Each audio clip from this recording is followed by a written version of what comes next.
అల్లూరు సీతారామరాజు జిల్లా చీగల్స్ పంచాయతీ పంత్రిత గ్రామం అండి. మాకు అంగన్వాడీ భవనం లేక చాలా ఇబ్బందిగా గురవుతున్నామండి. ఇది చూస్తున్నారు కదా, చాలా చిన్న షెల్టర్ వేసుకొని గ్రామస్తులే సొంతంగా వేసుకొని ఈ యొక్క అంగన్వాడీ బిల్డింగ్ నడిపించుకుంటున్నాము. కాబట్టి దీనిపై తక్షణమే అధికారులు స్పందించి వెంటనే మా గ్రామంలో ఒక అంగన్వాడీ బిల్డింగ్ని ఏర్పాటు చేయాలని మనం చేస్తున్నామండి. చాలామంది పిల్లలు ఉన్నారు, అయినప్పటికీ వర్షాకాలం అయితే కారిపోతుంటుంది, చాలా ఇబ్బందిగా ఉంటున్నాము. చిన్న గుడిసెలో ఈ యొక్క తరగతులను నిర్వహించడం జరుగుతుంది. కాబట్టి దీనిపై వెంటనే అధికారులు స్పందించి మాకు వెంటనే అంగన్వాడీ బిల్డింగ్ ఇప్పించాల్సిందిగా మనం చేసుకున్నాం. సార్, గతంలో ఎప్పుడైనా అధికారులు తెలియజేశారా? చాలాసార్లు విన్నవించుకున్నామండి. స్పందనలో కూడా లెటర్లు పెట్టడం జరిగిందండి, కానీ ఇదివరకు ఎవరు కూడా స్పందించడం లేదండి.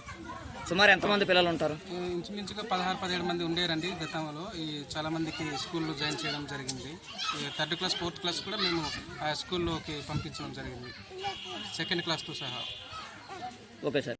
బిల్డింగ్ కావాలి, అంగన్వాడీ బిల్డింగ్ కావాలి, అంగన్వాడీ బిల్డింగ్ ని నిర్మించాలి. తక్షణమే ఈ గ్రామంలో అంగన్వాడీ బిల్డింగ్ నిర్మించాలి. ఈ గ్రామంలో సందర్శించాలి.